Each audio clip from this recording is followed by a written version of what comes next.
KTO Radio présente À haute voix, la lecture intégrale des œuvres spirituelles majeures. Aujourd'hui, Vie de Thérèse d'Avila.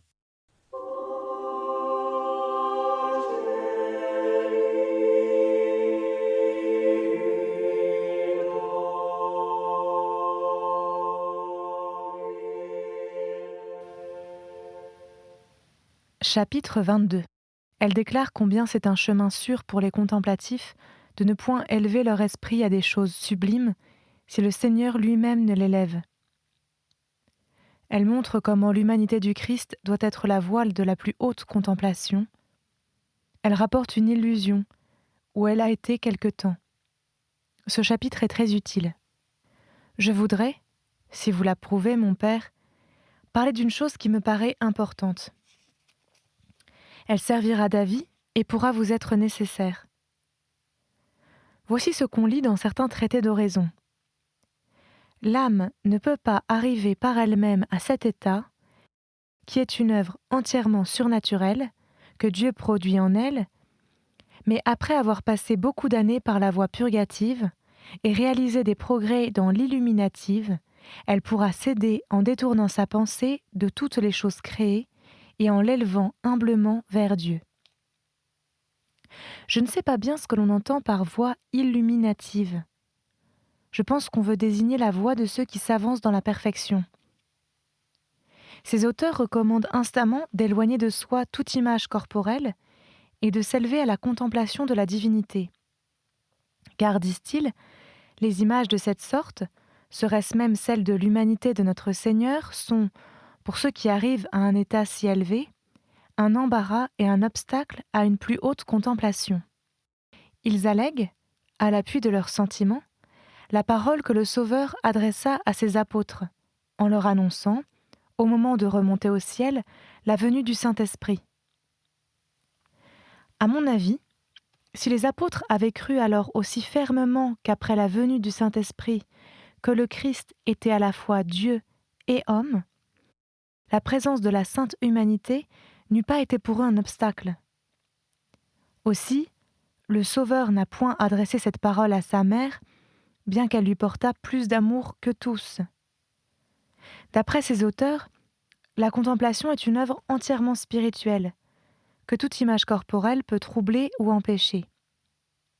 Et il faut considérer que nous sommes complètement environnés de Dieu de toutes parts et que nous sommes abîmés en lui. Tel serait d'après eux le but à atteindre. Cette méthode me paraît bonne quelquefois. Mais abandonner entièrement la considération du Christ et assimiler son corps divin à nos misères ou à une créature quelconque, je ne puis le souffrir. Plaise à sa majesté que je sache me faire comprendre. Je ne voudrais point contredire ces auteurs. Ils ont pour eux la science et la vertu. Ils savent ce qu'ils affirment. D'ailleurs, Dieu conduit les âmes par des voies différentes et des moyens très divers.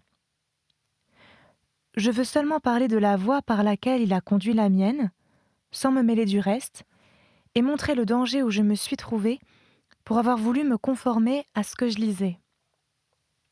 Sans doute, celui qui sera arrivé à l'oraison d'union, sans passer outre, je veux dire sans parvenir au ravissement, vision et autres faveurs divines, trouvera que l'avis de ces auteurs est le meilleur à suivre, comme je le faisais moi-même. Mais si je m'étais toujours conformée à ce sentiment, jamais, je crois, je ne serais parvenue à l'état où je suis maintenant. Car, à mon avis, c'était une illusion. Il peut se faire que je me trompe, mais je dirai ce qui m'est arrivé. Comme je n'avais pas de directeur, je me mis à lire ces livres, dans l'espoir de pouvoir épuiser peu à peu quelques lumières. Mais j'ai bien vu ensuite que si le Seigneur ne m'avait lui-même instruite, j'aurais appris bien peu de choses par les livres. Tant que Sa Majesté ne daigna pas me donner de cet état une connaissance expérimentale, je n'y entendais rien. Je ne savais même pas ce que je faisais.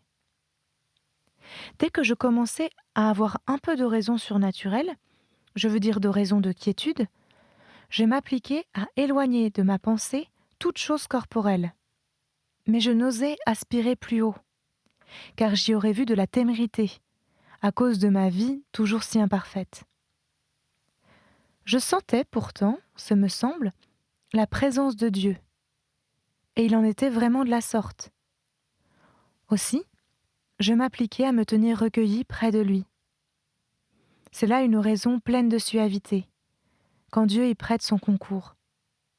L'âme y savoure de profondes délices. Comme je sentais ce profit et cette jouissance, personne n'aurait pu alors me ramener à la considération de la sainte humanité qui me semblait véritablement être un obstacle. Ô Seigneur de mon âme, ô mon bien, ô Jésus crucifié, je ne puis jamais me rappeler une telle illusion sans en éprouver du chagrin. Il me semble que c'était de ma part une grande trahison, bien qu'elle provînt de l'ignorance. Car toute ma vie, j'ai eu envers le Christ la plus vive dévotion, une dévotion même extraordinaire. Une telle illusion dura, il est vrai, très peu de temps. Je revenais toujours, comme d'ordinaire, chercher ma joie dans la compagnie de notre Seigneur, surtout lorsque je communiais. J'aurais voulu avoir sans cesse devant les yeux son portrait ou son image, puisque je ne pouvais l'avoir aussi profondément gravé dans mon âme que je l'eusse désiré. Comment est-il possible, ô mon Dieu, que j'ai pu avoir 1 heure seulement la pensée que vous deviez être pour moi un obstacle à un plus grand bien? Et d'où me sont donc venus tous les biens, si ce n'est de vous? Non, je ne veux plus penser qu'il y a eu en cela faute de ma part. J'en ai trop de chagrin. Certainement, ce n'était que de l'ignorance. Aussi, vous avez daigné, dans votre bonté, y porter remède. Vous m'avez donné quelqu'un qui me tira de cette erreur. Puis, vous vous êtes montré à moi très souvent, comme je dirai plus loin. Vous vouliez par là me faire comprendre plus clairement combien grande était cette erreur, m'engager à le dire aux personnes nombreuses à qui j'en avais parlé et à le consigner maintenant ici. Pour moi, il est certain que, si beaucoup d'âmes arrivées à l'oraison d'union ne font pas plus de progrès et ne parviennent pas à une très grande liberté d'esprit, c'est à cause de cette erreur. 2 raisons, ce me semble, peuvent servir de fondement à ma pensée. Peut-être n'ont-elles aucune valeur, mais ce que je dirai, je l'ai vu par expérience. Mon âme, en effet, était en très fâcheux état, jusqu'au jour où le Seigneur a daigné l'éclairer. Elle ne goûtait que par intervalles les consolations spirituelles. Ces heureux moments passés, elle ne trouvait plus, pour résister aux épreuves et aux tentations, cette divine compagnie dont elle a été favorisée depuis. La première raison sur laquelle je m'appuie pour désapprouver cette méthode, c'est qu'elle renferme un petit défaut d'humilité, qui est si caché et si déguisé qu'on ne le sent même pas. Mais trouvera-t-on quelqu'un qui, même après avoir passé sa vie dans toutes les pénitences, oraisons et persécutions imaginables, soit comme moi, assez orgueilleux et misérable pour ne pas s'estimer très riche et très bien payé, si notre Seigneur consent à l'admettre au pied de la croix comme saint Jean? Je ne sais dans quel cerveau, si ce n'est dans le mien, a pu germer la pensée de ne pas se contenter d'une telle faveur. Aussi, bien loin d'y gagner, j'y ai perdu de toute façon. Peut-être le tempérament ou la maladie ne nous permettent pas de méditer sans cesse la passion du Sauveur, car cette considération est pénible. Mais qui nous empêche de tenir compagnie au Sauveur ressuscité, puisque nous le possédons si près de nous dans le très saint sacrement où il est déjà glorifié? Là, du moins, nous ne le verrons pas accablé de souffrances ni déchiré par les fouets, répandant le sang, fatigué de ses courses, persécuté par ceux qu'il a comblés de bienfaits ou méconnus des apôtres. On ne peut pas toujours évidemment penser à de si grandes souffrances. Eh bien, le voici donc ici, avant de remonter au ciel, sans douleur et plein de gloire, stimulant les uns, encourageant les autres. Il est notre compagnon au très saint sacrement. On dirait qu'il lui a été impossible de demeurer séparé de nous un seul instant. Et moi, Ô mon Seigneur, j'ai pu me séparer de vous dans l'espoir de vous mieux servir? Du moins, quand je vous offensais, je ne vous connaissais pas. Mais vous connaître et penser que je m'enrichirais davantage en m'éloignant de vous? Hélas, Seigneur, dans quelle triste voie je m'engageais? Il semble que je m'égarais complètement, si vous ne m'aviez remise dans le chemin. Mais dès que je vous ai vu près de moi, j'ai vu tous les biens. Depuis lors, je n'ai eu, au milieu de toutes mes épreuves, qu'à vous considérer devant vos juges, pour tout endurer avec le plus grand courage. En compagnie d'un ami si dévoué et d'un capitaine si valeureux, qui marche en tête dans la voie de la souffrance, on peut tout supporter. Il est notre soutien, il est notre force. Jamais il ne nous fait défaut. C'est un ami véritable. Pour moi, je le vois clairement, et je l'ai toujours admis depuis le jour où il m'a ramené de mon erreur. Nous ne pouvons plaire à Dieu que par la très sainte humanité de notre Seigneur. C'est par elle qu'il veut nous accorder des grâces signalées. En elle, comme il l'a dit, il a mis ses complaisances. J'en ai fait l'expérience très souvent, et le Seigneur lui-même me l'a dit. Telle est la porte, je l'ai vue clairement, par laquelle nous devons entrer, si nous voulons que la souveraine majesté nous dévoile de grands secrets. Ainsi donc, cher Seigneur, ne cherchez point d'autre chemin, alors même que vous seriez au sommet de la contemplation. En le suivant, on marche avec sécurité.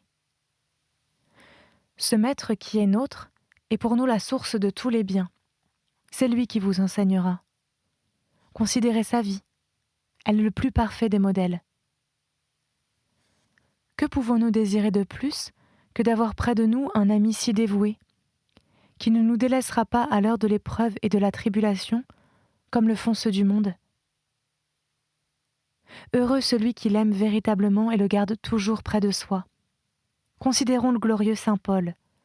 Il semble qu'il ne cessait jamais de prononcer le nom de Jésus, tant il le possédait au plus intime de son cœur. Depuis le jour où j'ai eu connaissance de cette vérité, j'ai étudié avec soin la conduite de certains saints, grands contemplatifs. Et ils ne suivaient pas une autre voie. Saint François nous en donne la preuve par ses stigmates, et saint Antoine de Padoue par son amour pour l'enfant Jésus. Saint Bernard mettait ses délices dans la sainte humanité, comme aussi sainte Catherine de Sienne, et tant d'autres, que vous connaîtrez mieux que moi. Sans doute ce doit être bon de rejeter tout ce qui est corporel, puisque des personnes si spirituelles l'affirment.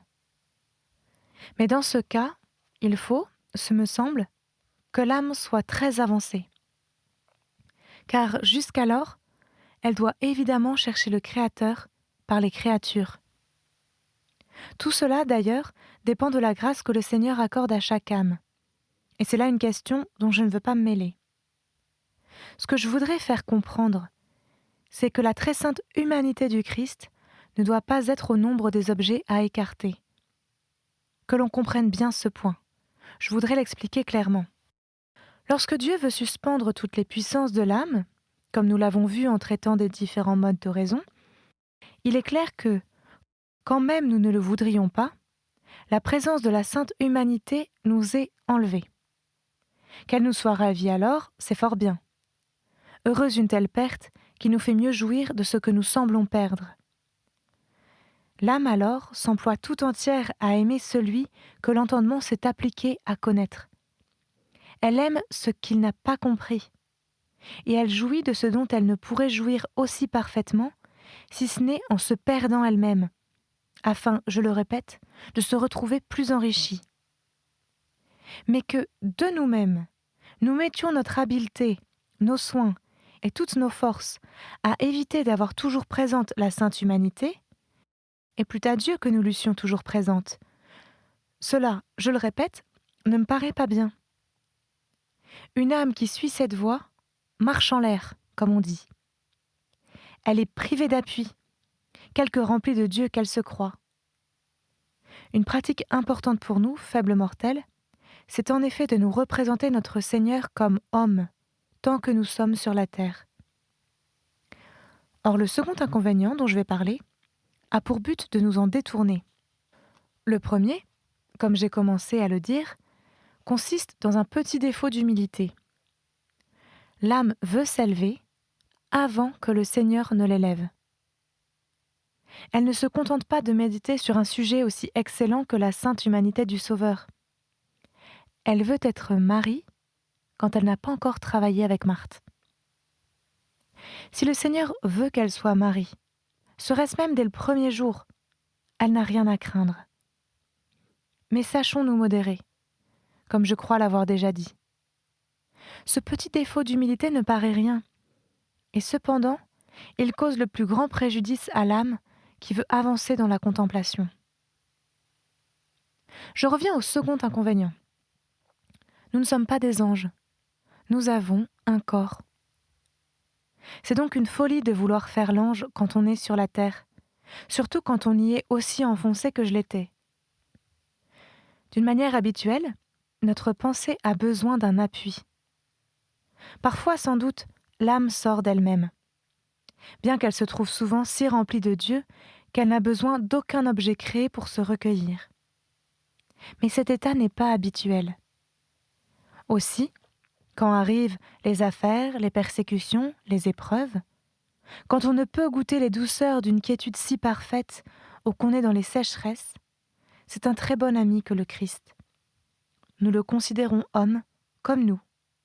Nous le voyons dans les abaissements et la souffrance. Il nous sert de compagnie. Et quand on a contracté l'habitude de le considérer ainsi, il est très facile de le trouver près de soi. Toutefois, il y aura encore des jours où l'on ne pourra faire ni l'un ni l'autre. Aussi, il est bon, comme je l'ai déjà dit, de ne pas nous habituer à rechercher les consolations spirituelles. Advienne que pourra, embrassons la croix. C'est là une grande chose. Notre bon maître a été privé de toute consolation. On le laissa seul dans ses épreuves.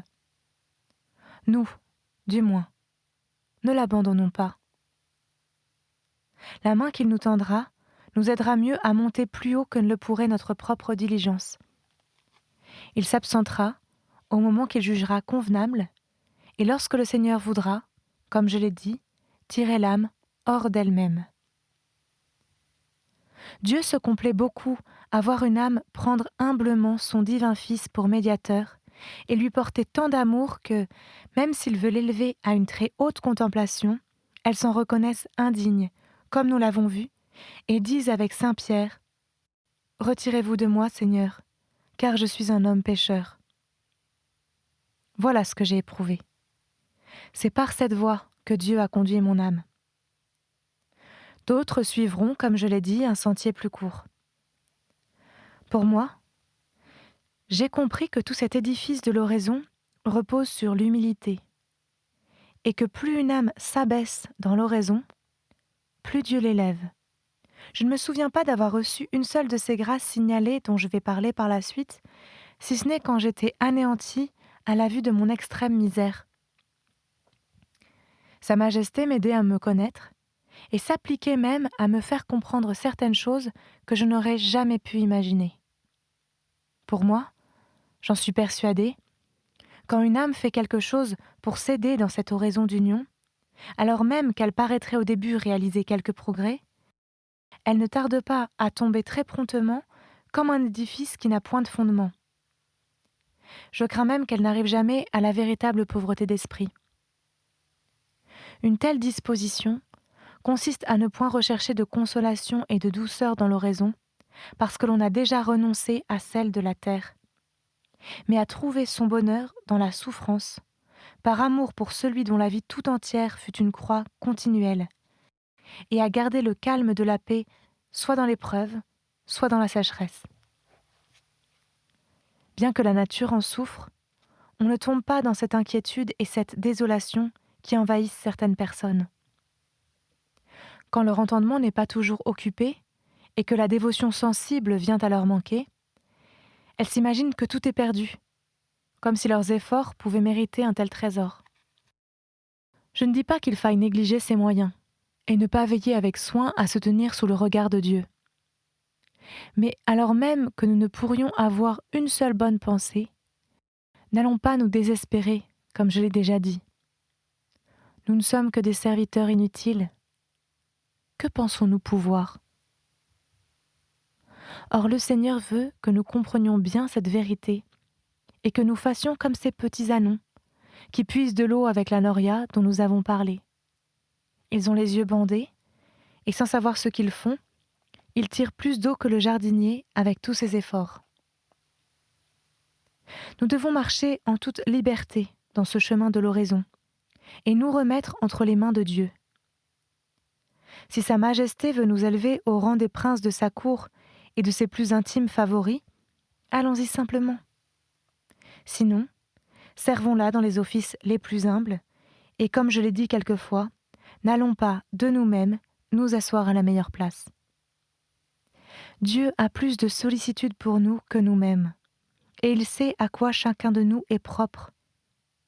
À quoi bon vouloir se diriger soi-même quand on a remis toute sa volonté entre les mains de Dieu ? À mon avis, c'est moins tolérable ici que dans le premier degré d'oraison, et la perte serait beaucoup plus considérable car il s'agit de biens surnaturels. Si quelqu'un a une mauvaise voix, il n'arrivera pas, malgré tous ses efforts, à la rendre belle. Mais si le Seigneur daigne lui en donner une belle, il n'a pas besoin de s'égosiller auparavant. Ne cessons donc jamais de demander à Dieu des grâces, mais avec un plein abandon et une entière confiance en sa libéralité. Puisque l'on nous permet de nous tenir au pied du Christ, veillons à ne point nous en retirer. Demeurons-y, comme nous pourrons. Imitons Madeleine. Et quand notre âme sera assez forte, Dieu la conduira au désert. Ainsi donc, mon Père, tenez-vous-en là, tant que vous n'aurez pas trouvé quelqu'un qui ait plus d'expérience que moi et qui l'entende mieux que moi. S'il s'agit de personnes qui commencent à goûter les douceurs divines, n'allez pas les croire quand elles s'imagineront, en s'aidant elles-mêmes, réaliser de plus grands progrès et se procurer des douceurs plus profondes. Il n'en est rien. Oh, comme Dieu sait bien, quand il le veut, venir à découvert sans employer tous ces petits moyens. Malgré nos efforts, il enlève notre esprit comme un géant une paille, sans que nous puissions résister. S'il veut faire voler le crapaud, va-t-il attendre que le crapaud prenne de lui-même son essor ? Et cependant, il est, à mon avis, bien plus difficile et plus pénible à notre esprit de s'élever si Dieu ne l'élève. Chargé de terre, comme il l'est, et retenu par 1000 entraves, il lui sert peu de vouloir voler. Cela serait cependant plus conforme à sa nature qu'à celle du crapaud. Mais il est tellement enfoncé dans la fange qu'il a perdu cet avantage par sa faute. Je veux conclure par ceci. Chaque fois que nous pensons au Christ, rappelons-nous l'amour qu'il nous a témoigné en nous accordant de si hautes faveurs, et la charité excessive de son Père qui le pousse à nous donner en lui un tel gage de sa tendresse pour nous. Car l'amour appelle l'amour. Bien que le nôtre ne soit qu'au début et que nous soyons très misérables, ne négligeons rien pour avoir cette pensée toujours présente et nous exciter à aimer. Et si un jour le Seigneur daigne dans sa miséricorde imprimer cet amour en nos cœurs, tout nous sera facile. Nous réaliserons les plus grands progrès en très peu de temps et sans la moindre fatigue. C'était À haute voix, une émission de KTO Radio. Aujourd'hui, vie de Thérèse d'Avila. Lecture, Marie Rambaud. Captation et réalisation, Aymeric Plouminec et Thibaut Dagalier. Une émission disponible en podcast sur ktoradio.com et sur l'application KTO Radio.